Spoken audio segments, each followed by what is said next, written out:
Let's do a little reenactment here. It's around Christmas time. And let's see, the Democrat State Senator Noel Frame is typing away at her little computer.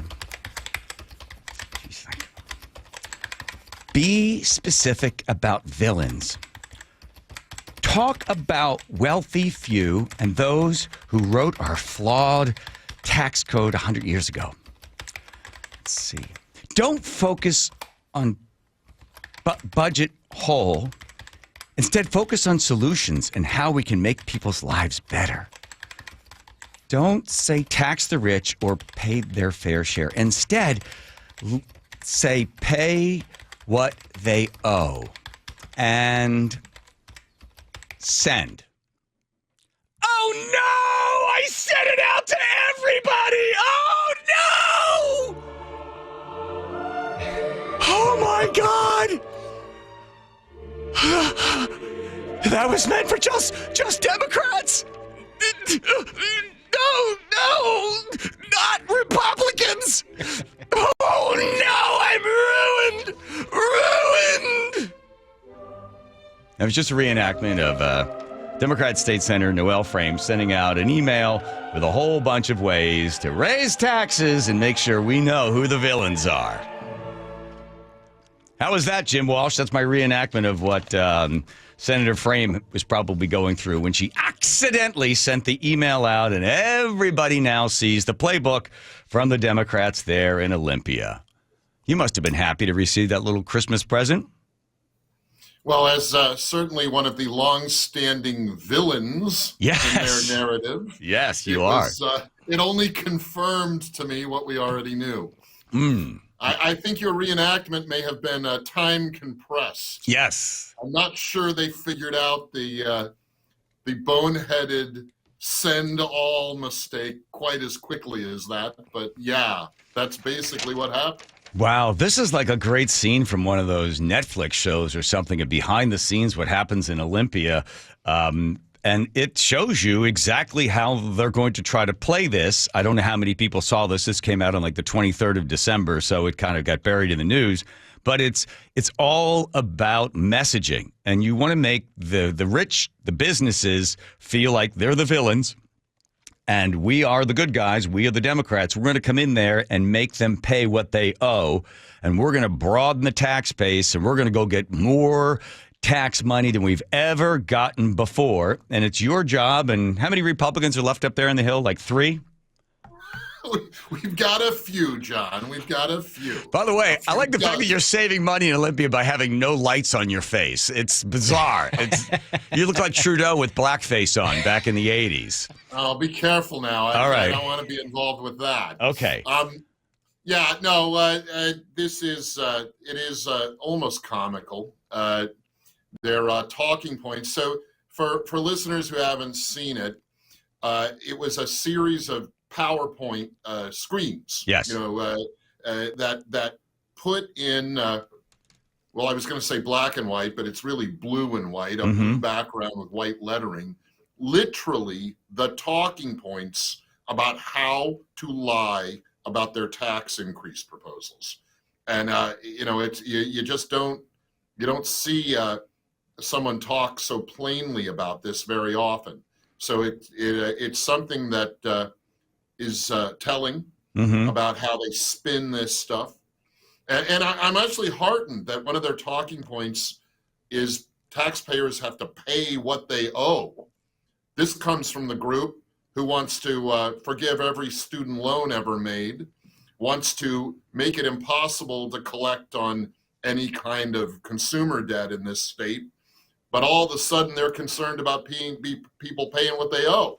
But not just but Jim Walsh from the legislative 19th district, it's not just anyone paying what they owe. It's the villains, right? Correct. And this idea that we're going to tax the corporations because they're evil, and somehow just whatever the corporation is, that the employees, the consumers won't pay it. It's going to come from, quote unquote, the corporation. Corporations don't pay taxes. People pay taxes. The corporation passes it along to the customer or passes it along to the employee by not giving the employee a raise, but the money is then taken and sent to Olympia. So, but you guys knew that they planned on this sort of stuff. You know that this is the playbook and how they work these words and how they try to message this sort of stuff. And it's your job to get in there and hopefully be the person that says, we're not doing that. So what's happening in Olympia over the last couple of days, and what's the general feeling now that there's a new administration in Washington, D.C.? Is that having any effect on how words are spoken? Oh, you bet it is. No, the farthest left tax and spend people are really nervous. Their biggest focus, of course, is on the new administration in D.C., doing things to clean up elections. There's talk in D.C. that they're going to start with stricter voter ID rules for people when they register to vote. Mm-hmm. And that'll help us here in Washington. It would be a national guideline, but it would help us here in Washington. They're obviously twisted up about enforcement of immigration policy. But that'll help the country in general and us here in Washington with some of our budget expenditures. And they're defensive now about their tax spin. They want to raise taxes on a couple of fronts.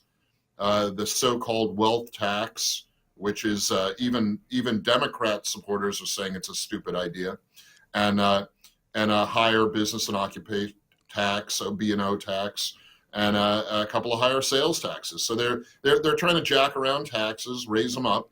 That's what this leak memo was about. And John, I think in some of these debates on tax policy, I'm just going to read from their talking points. Yes, it's glorious. Yes, we've got the script now. We can read it back to them on the floor. The pending looming budget deficit of $14 billion. You don't believe that number. You don't think there's this giant deficit. You think they're kind of playing with the numbers a little bit to make things seem to be more dire than they actually are. Yeah, to justify the tax increases now. Those budget deficit numbers you've heard about, I mean, they're real as far as they go, but they're projections. Mm-hmm. The 10 or 12 or $14 billion budget deficit in Olympia for the state government, even if the numbers are right, that's like 4 or 5 years from now.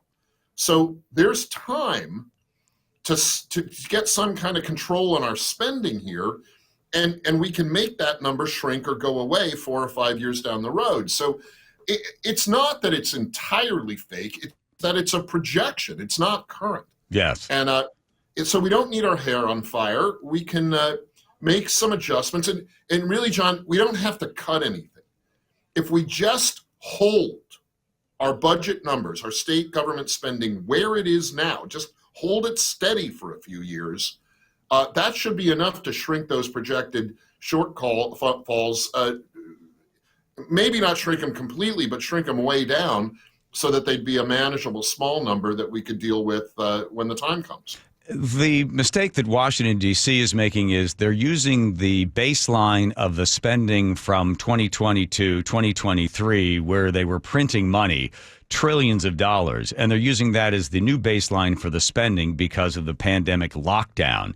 Is the state of Washington also using that basic metric line of the spending that was taking place in 2022, 2023, when they shut the state down and devastated the economy? Is that where they're starting from, or are they starting from a more realistic number, 2021 or 2020? No, the answer is yes. We're using the worst kind of budget writing here in Olympia. We use what's called budget-based writing, which means we take the last budget, whatever it was, and we add on to it. And the only real negotiating is the adding on to part. We accept the last budget as gospel, and then just negotiate how much more to add. In Olympia, for about 20 years, we have been on a complete aggressive growth in spending path. And what my argument is, and the argument of the fiscal conservatives here, is we need to stop that, hold it steady for a few years, let the rest of the economy catch up, and we should be able to make that projected deficit go away. And then philosophically, the question is, do you use last year's budget to make this year's budget, or do you use the approach called zero-based budgeting, which is let's assume nothing for expenditures and make every department, every agency of the government justify every budget every year? That's more work for everybody, but I think that's the way we ought to do it. We ought to start from zero and rebuild our budget. In Olympia, of course, we do it every 2 years. Yes. So every 2 years, we should start from zero and build up based on what we want to do in government, rather than just accept the last cycle's numbers and how much more are we going to add. Right. So, but John, like so many things, that's a long-term fix. For the moment, we're just going to argue. We don't have to cut, but let's hold steady for a couple of years and let the economy in general breathe a bit. Jim Walsh, thanks for joining us. I got one more quick question for you. We'll let you get back to work. You reach across the aisle. There are reasonable people on the other side. It doesn't have to be with so much vitriol. As you reach across the aisle, who, not specifically who, but what cause, what action do you think you can get some Democrats to come with you on and actually create an effective government? What are a couple of the issues you're looking for? I would say transparency in what we do here is something people at least talk about supporting in a bipartisan way, and better accountability and efficiency in the budgets. They talk about wanting to do that. John, I think there's a lot of frustration that my colleagues across the aisle didn't give public voice to about the outgoing governor, Inslee. I think even Democrats were frustrated with his kind of narcissism and self-centeredness and the policy points he made. There is going to be a window of opportunity for the incoming governor to do different and to really try to negotiate across the aisle and in good faith and try to build bipartisan coalitions on budgets and law.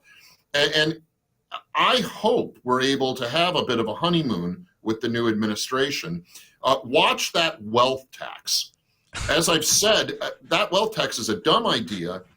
It would be an easy thing for the new governor to say, you know, even my own supporters are telling me that's a dumb idea. I'm not going to make that one a priority. I'm going to focus on other issues. And if the new governor says that, that will be a hopeful sign for the kind of good government, bipartisan agreement you're talking about. Right. And here, just quickly, 30 seconds on what the wealth tax is. The government would say, okay, of all of your assets, we're going to do mark to market. So let's say you have 10 luxury automobiles. We're going to make, and the value of all 10 is $10 million. Make it simple. We're going to tax you on the value of those. You haven't sold them. You haven't realized the gains, but we're going to tax you on the value of all of your assets, and you're going to pay a percentage of that value, even though you haven't realized the gain. And you know, Jim, and anybody else that knows this, that's illegal. That is unconstitutional across the United States. But that doesn't matter because the Washington State Supreme Court, in the Humpty Dumpty world of making up the words as they want words to be, whatever they want those words to be, I think that will be, if the governor goes along with even entertaining the idea of a wealth tax,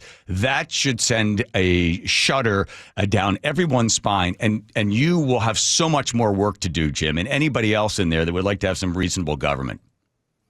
It's a stupid idea. It's a tax, like you say, on unrealized gains. But there's no credit for unrealized losses. So right. It's a one-way deal. It's just a stupid idea. And you're right. It literally, in my opinion, it is unconstitutional. It violates various constitutional guidelines about what proper tax policy is. And even the Department of Revenue's own bureaucrats, and so this is, you know, Inslee's own bureaucrats, did a memo where they said the wealth tax is kind of dubious. And their term was there would be significant litigation risk. Yeah. Well, you know, damn straight, there are going to be a zillion lawsuits over it if this thing were to pass into law. I suspect the new governor is going to wash his hands of it and walk away, and that'll be a hopeful sign. Yeah. Well, in the meantime, continue to stand there and at least speak some common sense and try to keep more dollars in the pockets of people that earn them as opposed to people that would like to take it from them.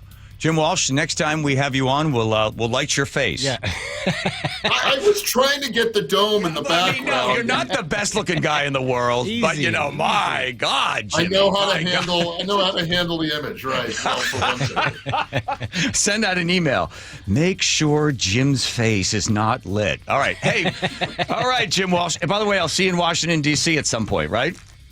Yeah, it's going to be an interesting couple of days back there. And boy, the left is going to just be going nuts. And I like them on the defense, John. I like us on the offense. Let's give him a big hug. All right. Thank you, Mr. Walsh. Appreciate your time. Get back into work.